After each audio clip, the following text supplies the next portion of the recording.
M-I, quicker letter I, quicker letter I, humpback I, Mississippi pride. Yo, so I think I'm deciding that I want to start coming to y'all and talking about one of my favorite shows that's back. When it first came out with season one, it took me a second to decide, all right, let me go ahead and try to watch this. I think it had been coming on for maybe 2 weeks or so when I finally decided I'm going to sit down and watch it. And I was hooked as soon as I started watching it. Now, it's taken 2 long years to come back, but the valley is back open. Pussy Valley is open. So I think I'm going to start coming to y'all and talking to y'all about my thoughts on the episodes. So we are here for season 2 premiere. What did y'all think of it? I know everybody got their own opinions and everything, but I'll say that I enjoyed it. I really did. I was super pressed. So at midnight, I actually watched this episode. I didn't wait till premiere time or whatever. I stayed up and waited for midnight to come so I could actually watch the episode. And I thought it was very it's starting off good. We have a lot of things, lots of changes, which is based in reality because COVID changed a lot of things. I know I know someone who worked in the dance industry. Well, was work in the dance industry, and I know even for here in Baltimore, um, the clubs for a while the clubs were closed down here, and I know some people were like traveling to like Philly to dance and get money and stuff, or if dance was the only thing that they was doing for income, they was doing a lot of private parties and stuff like that. Um, Can't say I thought it was the safest thing to be doing, but I mean, people do what they do. They're gonna make decisions for themselves, especially if there's someone who was under the impression that COVID wasn't real, you know. But whatever. So I mean, not anything, but anyway, um, the episode starts off. We see this character. I don't even recall them ever saying what his name was, but I'm gonna tell you who he is. If you watch The Shy on Showtime, you know him as Darnell as Emmett's daddy on The Shy with that daggone Bluetooth. Y'all, no lie. That Bluetooth that he be wearing on there, looking like he a telemarketer, that's the same kind of Bluetooth my father uses and wears. Annoying, and everybody makes fun of him for it. But yeah, Darnell was there. We see balloons and stuff, kids playing around, jumping around. Then we see a half cut up cake saying "Happy Birthday, Daddy." And I'm guessing that Darnell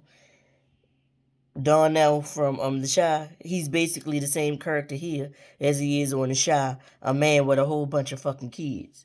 But he leaves the house and he lies and says he's going to 7-Eleven. But he goes out and he comes to a stop sign, and we see a big old billboard with Patrice Woodbine for her church or whatever. And then we see a girl standing there twirling a neon light arrow to go to P Valley. So what you think this man gonna choose? He goes and follow the arrow and go to P Valley. And he pulls up and we see um Big L and we see Haley sitting there, or Autumn Night. But we know her real name is Haley. And he pays his money. So down there the clubs have been closed because of the panorama. And so they decide to have a car wash. So you drive through And this was a dope idea for whoever thought of it. When you drive through, you get your car washed by the girls, but you also get to see Mercedes dance. And it's like he's driving through and you see people on the sides or whatever, and then the stuff get thrown on your car or whatever, and he drive a little bit more and the girls start coming out. And then you saw a figure standing there, and it was actually when the lights came on a little bit, and you zoomed in on the face, it was actually Uncle Clifford. And the guy in the car, Darnell, I mean Daddy, he he was just like, oh hell no, this ain't my type of party or whatever. Uncle Clifford told him, relax, chill out. And he drive a little more, and then we see fucking Mercedes. She on his pole. The pole looked like a carousel because it has the pole with a horse right there, like a carousel horse.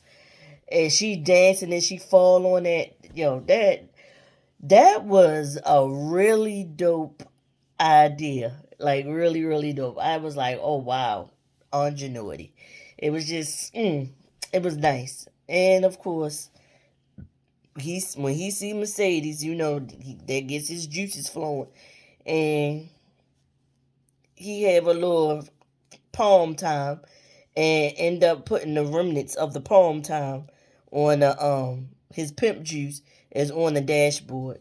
Uncle Clifford says that complimentary box their wings comes with it, and he gave him the whole. Now this the part that had me pause, like what?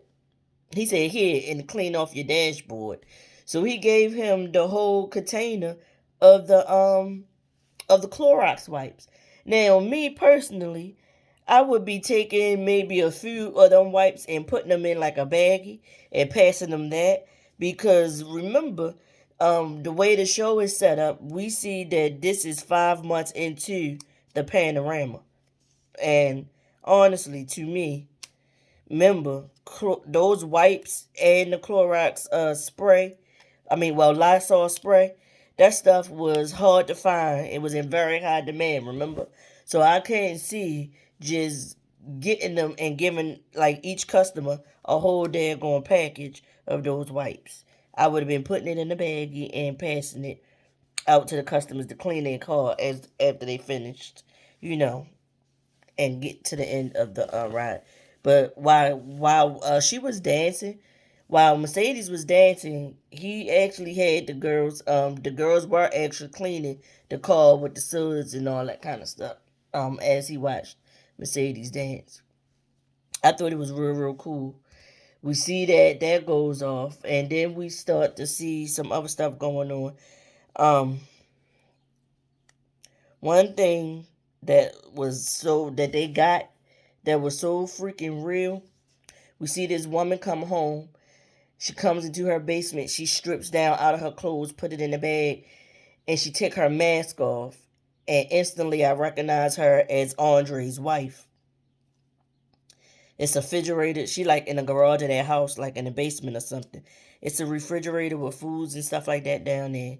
And I'm like, oh wow, cause I remember she was in the medical field.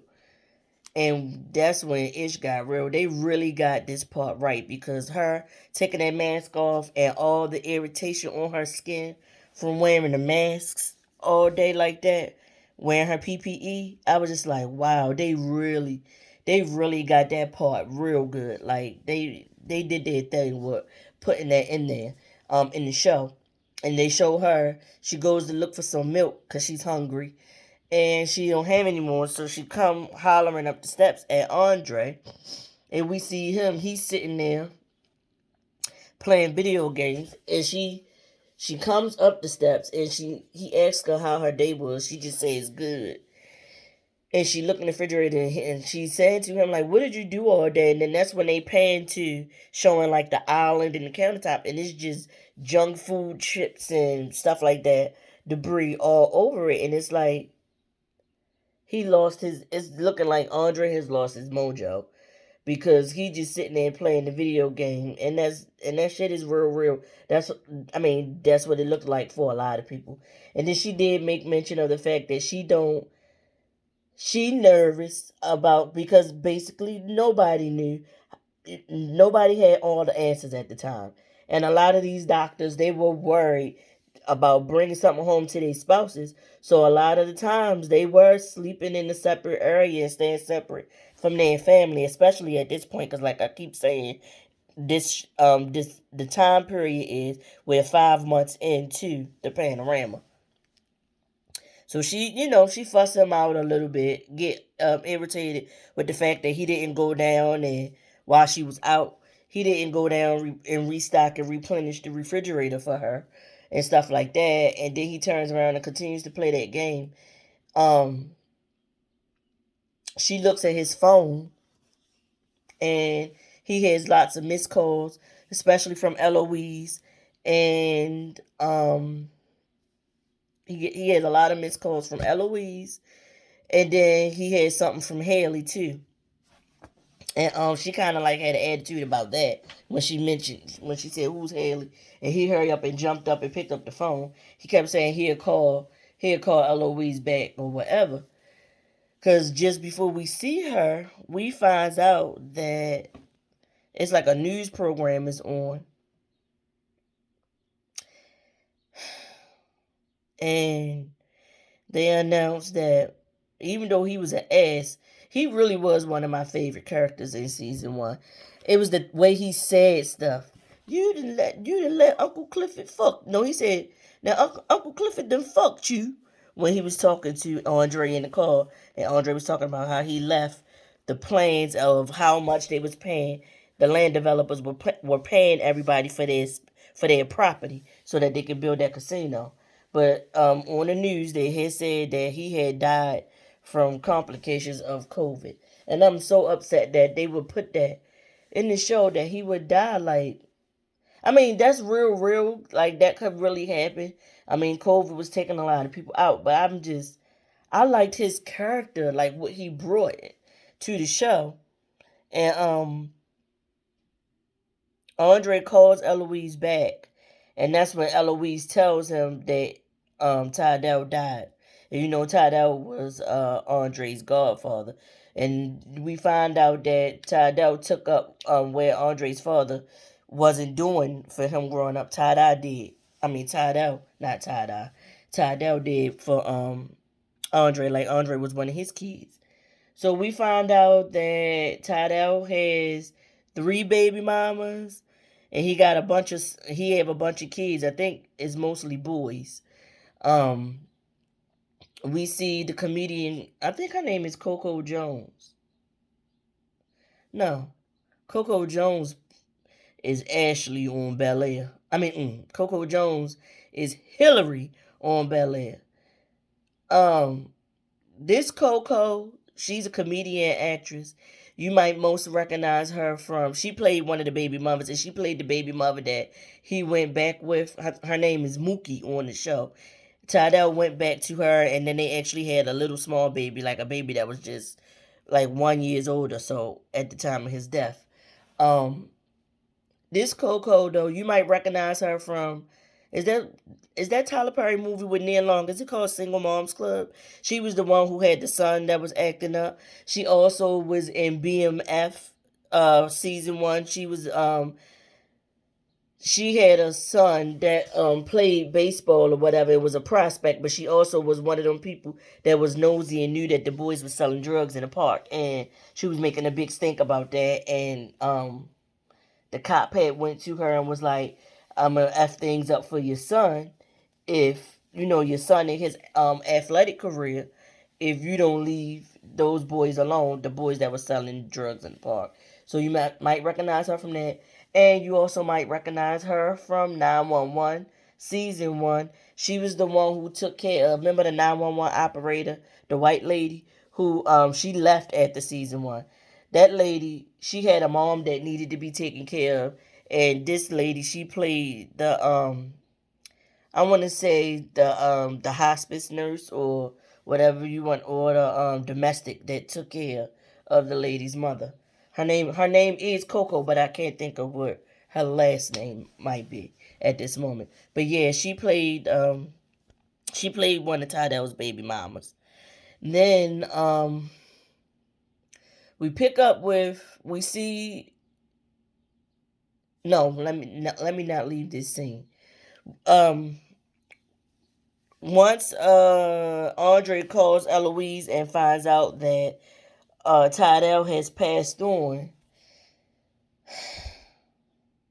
he decides that he gonna drive up to go and pay his respects to his godfather.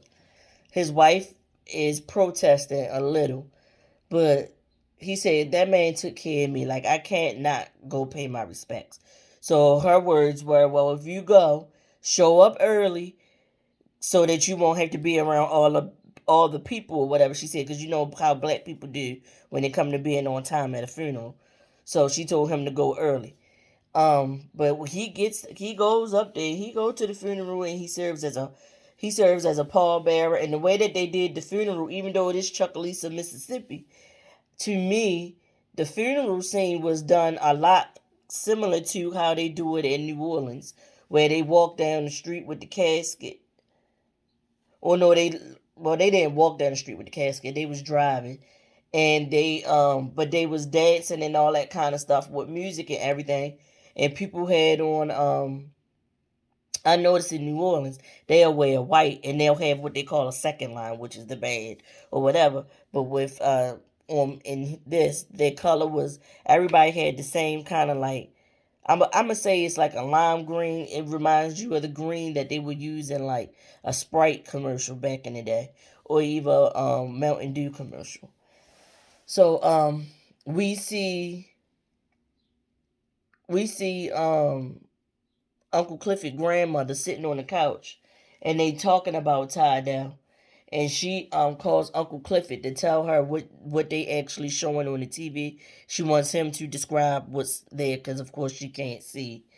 And then she also tells him, if they doing this or whatever, he died, Mookie, which is Tydell baby mother, she must be known for cooking really well. She told Uncle Clifford to go over there with a bowl and get her some of them chitlins that she knew for sure that the girl would be cooking. So that's how we get Uncle Clifford over to the house um for the funeral. Then we see Patrice Woodbine. She doing outreach with the church or whatever, because she's outside and people are driving up, and she's giving them, I'm guessing she's recording sermons onto a recording her sermons and pressing them onto a CD. So which is very old school, because to me a lot of the pastors were doing online and setting it up where people can watch online the services, since they weren't having it in the actual church building. But she's doing that. But it's, I guess it was a way of her doing outreach, because she's passing out her CDs, and she's also giving them care boxes with food and stuff like that. So that's the kind of thing she's doing right now. We see that Haley now lives with um Mercedes, and that also see Mercedes having issues with her shoulder now. Um, Haley paid, and now Haley owns P Valley. Um, she owns the PANK at this point, but she considers her and Uncle Clifford business partners, and I think it's 50-50 or whatever. She's splitting with him, and like I said, she lives with um Mercedes at this point. She also helped Mercedes out by actually getting her a space, a gym for her to teach her classes. And so um, Mercedes wakes Haley up with what seems to be some bedroom tango going on. Whole time she gets up, bangs on the door. She go and turn the music up loud so she doesn't have to hear her. And then she goes to make some breakfast, and then next thing you know, Mercedes comes out, And she has them two start bantering back and forth, and come to find out, Mercedes is being celibate, she said. So she was in there with a vibrator, making all, and I mean, when she was making a lot of noise, which made me think, oh, she really in there getting it in, but really she was in there with a vibrator. And she said that when Maine come back and when he get out of jail, she gonna brick her celibacy because she gonna jump right on that pole. And I said, you damn sure better, because I felt like she should have did it in season 1, to be honest with you. But anyway, she leaves and she's gonna go to her gym to talk with the little girls. So she goes to the space that she has for her gym, but she's talking to them virtually, and they check in, and she's teaching them dancing. And she was like, they opening up the they passed the thing that the city is going to open back up, and you're going to be able to come back into the gym. And a lot of the little girls were saying that, excuse me, that their moms aren't letting them, their moms are afraid, and they're not letting them come into the gym to dance together at this point. And some of them are saying, since they're not coming to the gym, their moms have stated that they don't have all that money. They lost their jobs and stuff, so they don't have the money to pay the tuition for them to be on Mercedes um, dance team. One little girl said, "My mama got the money, but she just saying that she not letting me come down there." And then they also asked about Terica coming back. But Terica's mother is not. Remember, Terica's mother was like, no, she not letting Terica come back. So that happens. Then we see. Let me get into. We see our boy Lord Murder. You know what? No, I want to save him for the end. We also get a scene with when Andre finally comes to town. He's standing out there smoking out in front of his uncle's. I mean, his godfather's house. And we see a figure come stand in the dark. We already know who it is. It's Haley.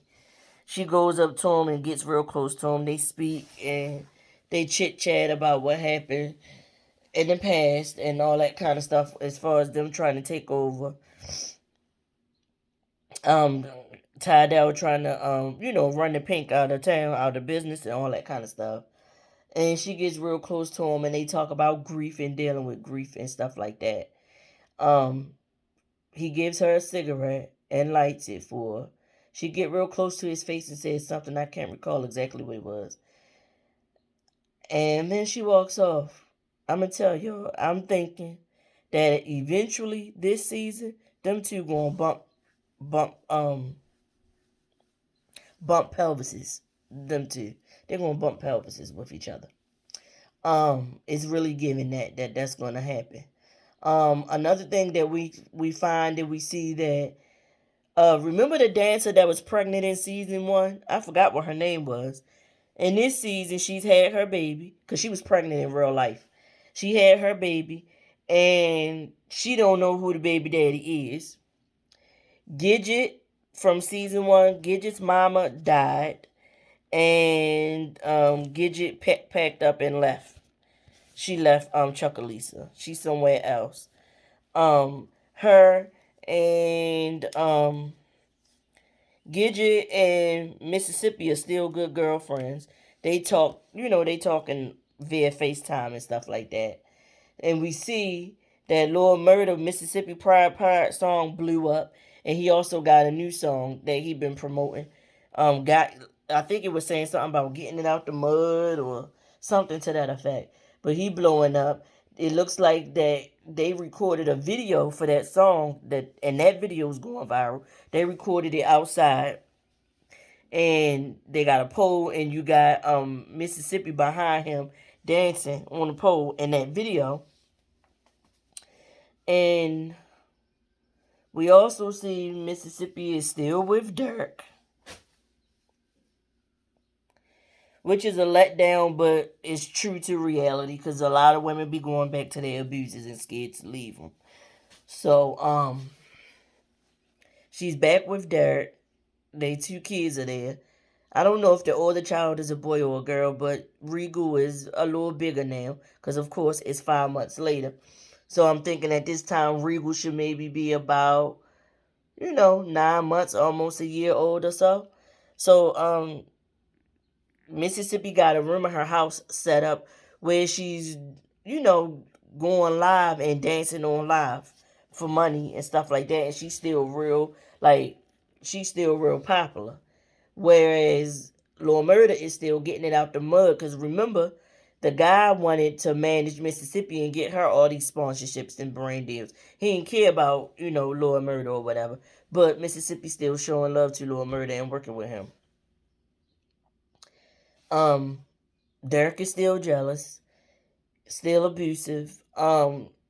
He's saying like little slick stuff about the fact that she in that room going live making the money and stuff. And actually, when she going live, he on his phone watching it as she's doing it or whatever. While he got the kids sitting right there, which I'm just like, why are you doing that? Watching that in front of them, they don't need to see their mom, in that way. Um, she trying to make an excuse to get out of the house. He ain't trying to let her go out of the house. She gets a phone call from Lil Murda.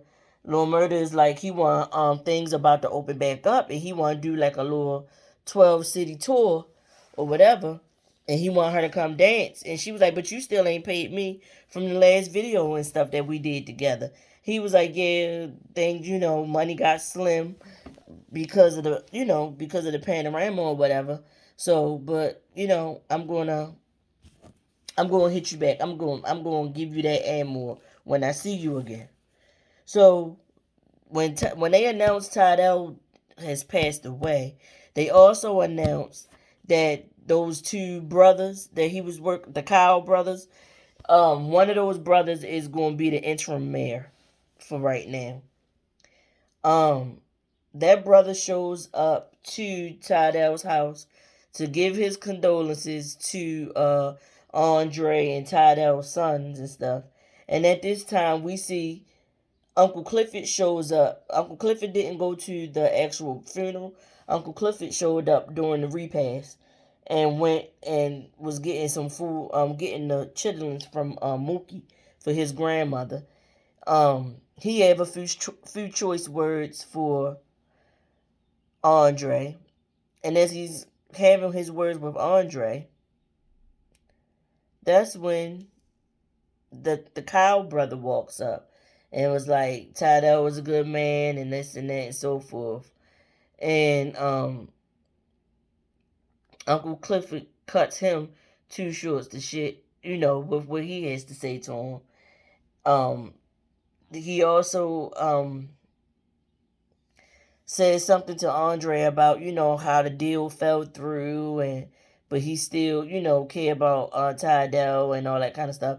And as a matter of fact, Tydell got buried in Tydell Park. That park he got buried somewhere in that park. The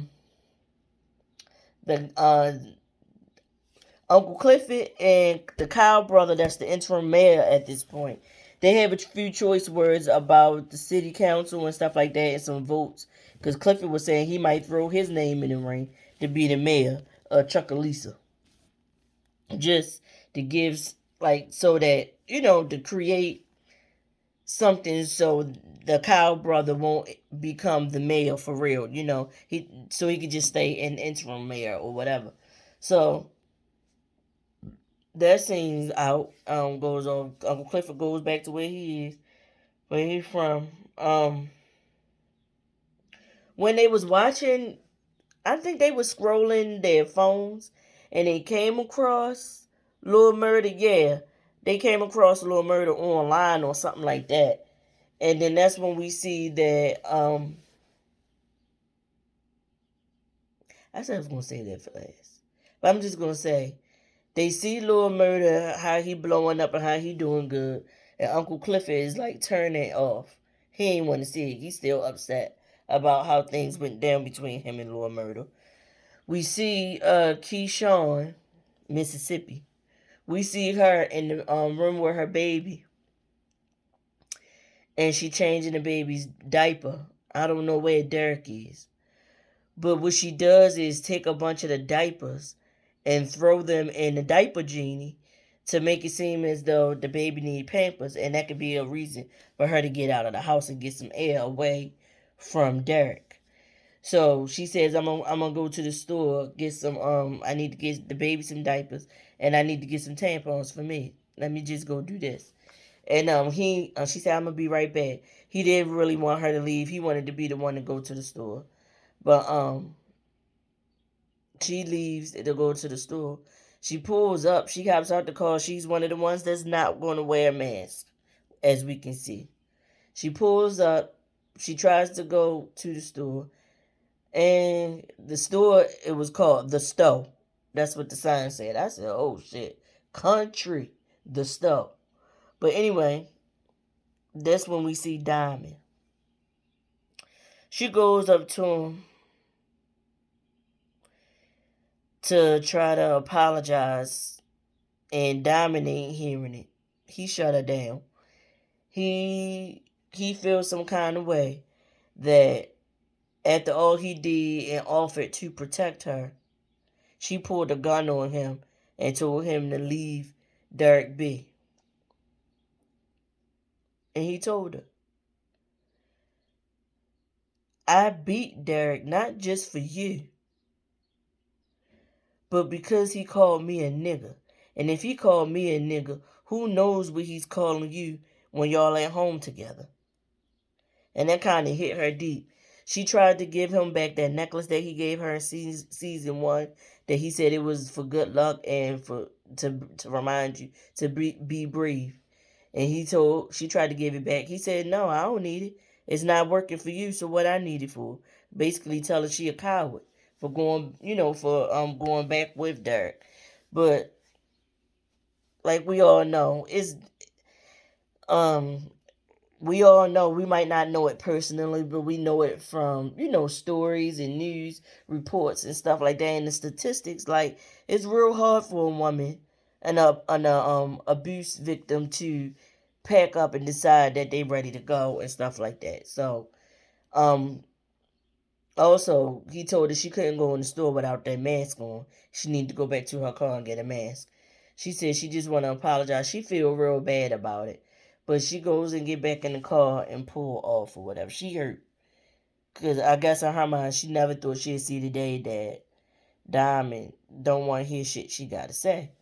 She also contacts Lil Murder and at first she was saying that she wasn't going to go on tour with him. She was cool with doing the stuff that she was doing from the comfort of her own house, because she ain't got to worry about going out there, being in the elements, and being subjected to anything. She can make her money at home. And she also did it to appease Derek. So we see a scene where she gets in the crib with Regal. And as she's in the crib with Regal, we hear a voice in her head talking, and it's basically talking about how she wanted to have long hair as a little girl. So I'm thinking, like it was shown in season one, Keyshawn has issues with colorism and accepting herself for who she is as a black woman and stuff like that.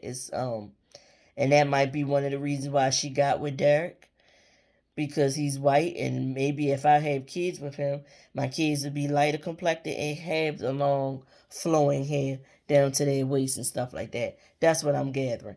But as she was laying in the crib with the baby, and those thoughts was playing out through her self talk, because that's what it was. It was self talk playing in her head.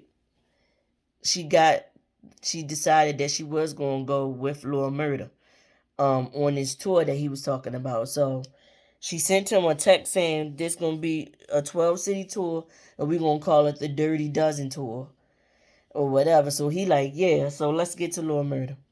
When we see him, it's him and DJ Neverscape in his house, and they are playing this song, and that's when we get to see the guy who plays Lord Murder. His name is Jay Fawns in real life, and I seen videos before.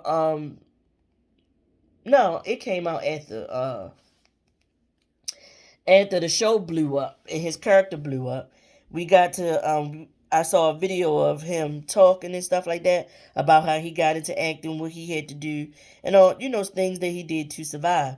So he's one of the guys that would have the buckets and make music with the buckets, beating the buckets with drumsticks on the street for money or whatever. He would perform. So he did that in this scene with him and DJ Never Scared in his kitchen. We also see him in the bathroom singing his songs to himself, pumping himself up. And then he gets a knock at the door. His weed man stops by and he get his weed or whatever. And the weed man leaves, and then we see this car come rolling down the street. It's got flags all over it. It's blue, so they are basically Crips. The window rolls down. Lord Murder put his hand behind his back. He got his gat in his back waistband of his pants. The window rolled down. The person pulled the mask down and said, "When we gonna get some new shit or whatever as far as the music is concerned." And it's that damn guy that played on Queen and Slim that set them up and told the government where they was. Cause like Lena Waithe said, most times when you get caught up and caught out there, it be your own people that look like you that tell on you. And he's giving me them same vibes he had in Queen Slim. He giving me them same vibes because he said what he said to Lord Murder, and he was in the passenger seat of the car. But then you see somebody that was in the back poke their head up and look at Lord Murder, and I realized I think that was the guy that used to hang with Lord Murder. That Lord Murder beat up in the club when that told Lord Murder on the night that his song broke, when Maine came to the club to see me, it was murder night at the club. And that's why Uncle Clifford said turn it off, because he'll never want to see another murder night ever, because the club, everything went to shit that night in the club when murder night happened. But anyway, on murder, wait a minute. No, I'm wrong. I'm sorry. That wasn't murder night. One night, Maine came to the club to see Mercedes dance, but it wasn't murder night. Maine just happened to come to the club, and he played Lord Murder and told him he was a clown and a young clown and all that. And Lord Murder's little homeboy told him, "Well, I heard you everybody punk." Because word starts spreading that Lord Murder is into Uncle Clifford, I guess. And that same little guy that Lord Murder beat up in the club that night, he was sitting in that back seat of that car. And I'm nervous. I'm thinking that this season, Lord Murder's storyline is gonna come to an end. I'm thinking that Lord Murder gonna get killed by those guys in that car. And I say that because I think they're gonna play into how stuff really goes for these up and coming rappers lately. It's like people that they knew or was in their circle with them at some point. Those same people might get jealous and rob them and kill them just as they're blowing up. I think that's what's gonna happen with Lil Murder's character. I really do. And it makes me sad just thinking about it. But that scene or that boy peeking up and Murder just standing there on the porch just looking. Yeah. I felt like it was very ominous. We see Lil Murder go and talk to his homeboy, the one that worked at the funeral home. And Lord Murder come in looking for him, walking past the goddamn caskets. And this guy pops up out of one of the caskets. It ain't no amount of money you can pay me to get my alive ass in a freaking casket. No. But he pops out and him and Lord Murder talk, and I think that was the scene when they talked about Lord Murder going on tour. And then Lord Murder contacted Keyshawn after that talk with him, I want to say. But yeah, that was basically the whole episode. Um, no, I left out one thing.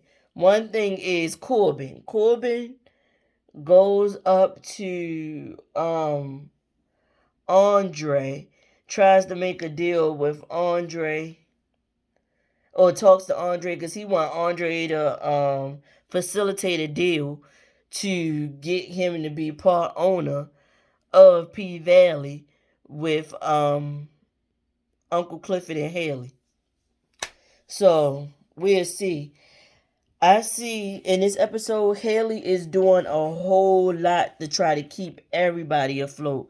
Like that money she stole from whatever his name was, I can't even think of his name right now. That Montavious, was his name Montavious or Quantavious? Something like that. Him. The money she got from him, she has really tried to, like, really, she stayed there and she really tried to help everybody. Like, she could have took that money and just went on about her fucking business, especially with the way Mercedes was treating her from the jump. Yeah, she could have took that money and went on about her business, but she didn't. She stayed. So she put down the $250 for the club. Uncle Clifford took. She asked Uncle Clifford how much money he got left. Now remember, this is only 5 months later after the auction. Uncle Clifford said he only got 25K left out of the 25,000. He's saying that he did. What did he say? He spent I'm thinking he said he spent 50K trying to redo the paradise room from when they killed Montavious in there, and they showed Uncle Clifford, Big L, and Haley in the room, and she said turn on because they put like LED lights and stuff in there now and everything, but the walls are still white, and she said that blood keeps bleeding through no matter how much you paint or whatever. So the blood splatter, the stain is still showing through the white paint. So he said he spent money on that. He spread money around to all the girls to help try to keep them afloat these last 5 months too. And now he only got 25K left. What he did with the other money, who knows? I don't even know. We don't know at this point. But like Haley, she been coming up with different ideas because she even told Mercedes she felt like they need to audition and get some new girls because Keyshawn gone. Keyshawn not coming back to the club. She making more money at home doing video and going live online. She probably doing like a OnlyFans or something like that. She making more money at home from the comfort of her house. So why would she come back and be in the club? You know what I'm saying? Um, Gidget gone. Her mother died. Gidget left town. So they need some new girls. Mercedes said she the new girls that they have right now, or no, the ones that they had left over that was still there in the town. She worked with them and helped train them to try to do what her, Keyshawn, and Gidget used to do together. And she felt like they trained well. She ain't trying to split the money no more ways because right now what they doing with the car wash, they splitting it between this review is at 43 minutes already. Wow. I can talk. But yeah. She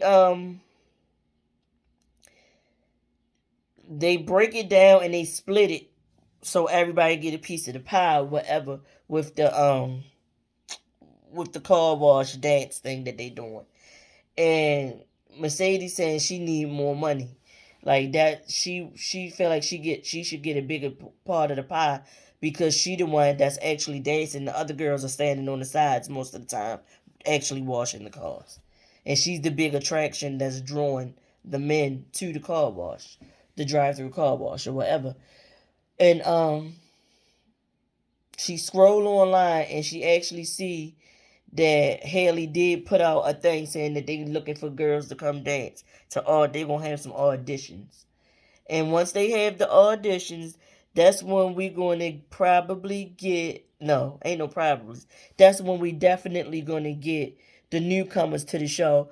And one of the newcomers is going to be Gail Bean. She plays Wanda on Snowfall, if you watch Snowfall. I also remember her from being on Insecure. She came as a student temp to the law office when Molly still worked at the office with the white people and stuff. The first law office that Molly was working at or whatever. But yeah, she's a good actress too. Gail Bean's a good actress, and she also was on season one of Games People Play. She was um the guy's girlfriend. What is his name? Jackie Long. I forgot his character's name on Games People Play, but she was his girlfriend. Her name was Quanisha. But this past season of Games People Play, they swapped Gail Bean out for the other girl that favors her, and the girl that favors her, she played the daycare one of the daycare mothers that was a stripper on Power. When Power went off, that she was helping Tasha sell drugs by selling drugs in the club or whatever. And now she play on Games People Play as Quanisha. But yeah. I was all in all, this was a good introduction for season two. And like again, like I said, I'm just sad that I'm gonna miss Tyler Ruffin because he had the quotable lines on the show.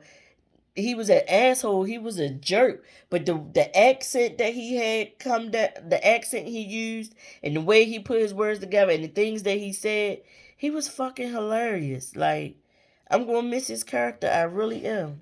I'm really gonna miss it. But y'all, those are my thoughts. That's what I saw on this first episode, season two, episode one of the Pink. We just gotta keep watching and see where it goes.